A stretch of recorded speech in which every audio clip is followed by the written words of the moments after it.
A Republican mayor was just elected in McAllen, Texas. Now you may go, so?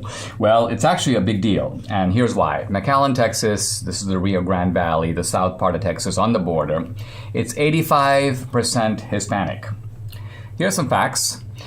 Hillary Clinton defeated Donald Trump in McAllen by more than 40%. 40% lead. Barack Obama beat Romney by 40%, and John McCain by almost 40%. So this is a place that voted for John Kerry, Al Gore. The last time a Republican won Hidalgo County, 1972, Richard M. Nixon. So I brought on Debbie here, who grew up in the Rio Grande Valley, knows that region really well. Seems like something kind of important is happening, not just in McAllen, but I would say in the Rio Grande Valley, and more importantly, with Hispanics nationwide. What do you think is going on? Well, I think that they are, first of all, waking up they're voting their conscience, I believe. And their values. And their values. And I think that they've always been conservative, but they just didn't vote that way. Number one, because they didn't really understand the platforms of the parties. They didn't realize that one party stood for life, stood for liberty, stood for the entrepreneur. Opportunity. They didn't know that. Now, why did they know that? Let's talk about your own upbringing, because when you were 14, you went and heard Reagan speak. Talk about that and talk about what happened when you went home. Yeah. So let me just a little bit, in case people don't realize this. They're like, wait, I thought she was from Venezuela. Well, I was born in Venezuela. My father was Venezuelan, but my mother is Mexican American. She was born in Donna, Texas, which is down in the Rio Grande Valley, and her parents then bought a house in Harlingen, which is in Cameron County. This happened in Hidalgo County, which is next door to Cameron County. So it's all down in South Texas. So I call it the tip of Texas. And that's where I grew up. And that's been historically blue. Historically blue. My grandmother was a Democrat. She considered herself a Democrat. She was a Jimmy Carter Democrat. She voted for Jimmy Carter. And when I came home after Reagan was down in the valley, and I heard him speak, and I heard him say, Hispanics are Republican, they just don't know it, I got super excited because I thought, oh my goodness, I have to go tell Grandma. I have to go tell her this. And I did. And I started to understand why he said that. And that was because I knew that we were Christian and that our values meant something. And that we were completely being duped by the Democrats, who kept saying that, first of all, if the Republicans are not for the poor. They're not for the Hispanics. That's what your grandmother told you. They're for the rich white people. And that was a lie. But my grandmother believed it. So when I went to her and told her that I was going to vote for Reagan, and I knew that I couldn't vote at age 14, but I knew he was going to win, and I knew that I would vote for him again when he'd run again, and I did.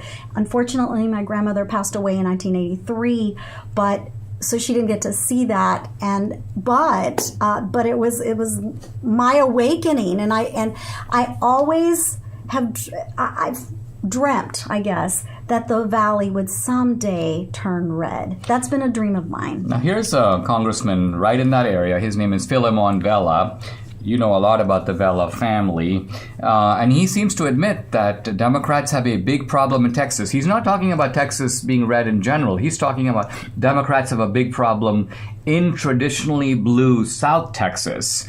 Quote, South Texas counties with significant Hispanic populations. Talk about the Vela family and the broader trend of what's going on, and also what you saw with Trump. First of all, I just have to say, I love the Vela family. I grew up with them. Philemon's a friend of mine.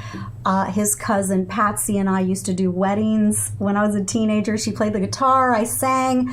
I adore those people. So I was very saddened that our politics kind of get in the way of friendships. But more importantly, I feel like Philo is somehow being dragged into this insanity of a party that is a socialist party. It's not really a recognizable party. Let me restate that. What you're saying is the Vela family is actually quite conservative. They are conservative, yes, absolutely. But opportunism is pulling them, because this is where the party is. So if you want to be in with the leadership, So you get this relatively conservative guy who sounds like a leftist, not because he is one. And I'm going to give you another example of another person that is a senator, a Texas state senator. His name is Eddie Lucio Jr. He does have a son, Eddie Lucio III, that is a congressman in Texas, but he's a state senator.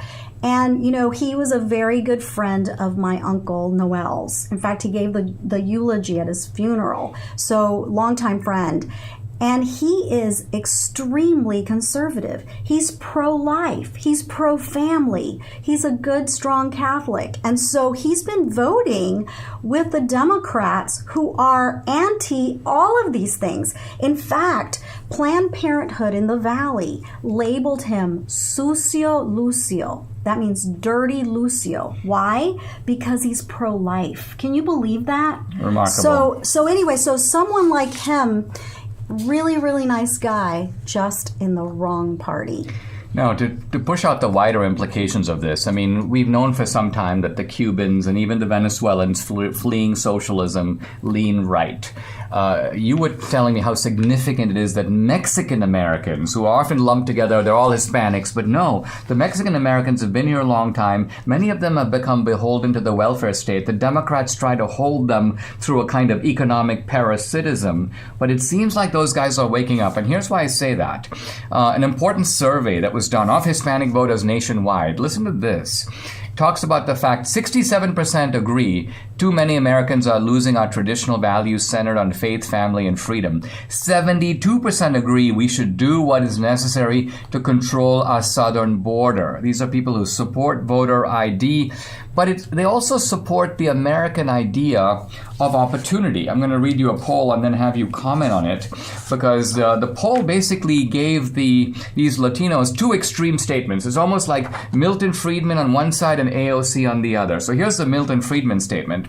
Some people say free market capitalism is the best form of government because it gives people the freedom to work and achieve. The second statement, call this the AOC statement. Other people say socialism is the best form of government because it's more fair and equitable to working class people. And listen to this. 2/3 of respondents, 63%, voted for the Friedman position, only 17% for the AOC line. This makes me very hopeful about where Latinos are going politically as a group, and I think also for the country in that sense. Right. I told you that they do vote for the wrong party.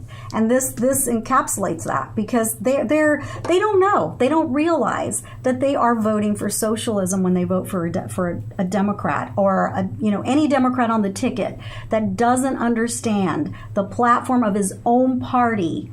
Perhaps should look at the platforms and decide which party he's best suited for. Now, you've also right? talked about the fact that Republicans need to make that case. Right? Absolutely. Republicans need to connect the dots. In a sense, it's an easy job. All you have to say is, this is what the other side stands for. This is what we stand for. I mean, it seems to me obvious. Any immigrant, if you comes to America and you say, listen, what's the most important thing to you? Opportunity and upward mobility, or economic redistribution? I mean, you don't even have to ask the question because you already know the answer. They didn't have the opportunity in the country they left behind. That's why they're here. So they want that opportunity. That's why they come. And so, yes, absolutely. And another very important thing that I think Republicans need to learn from is the fact that when you are a Hispanic and you don't see people that look like you in leadership positions, you're going to assume that party doesn't really embrace you as a person or as an... I mean, the Dems are very good at having these totemic, here's our... Look at all of the state senators and congressmen from the Valley that are Democrat that are actually Hispanic, right? So let's start electing Latinos into these offices, state offices, maybe even running the GOP in Texas. That would mean a lot, and that would be... Hispanics don't want people to pander to them. They just want to know that whatever party embraces them as a person and lets them just build out their own gives them a place at the table. Exactly. And full recognition as a person. I think that is what they want. They don't want somebody. They don't want a party that says, you know what, you're too dumb to get an ID, so we're going to protect you. I don't think that's what they're looking for. In fact, I know that's not what they're looking for.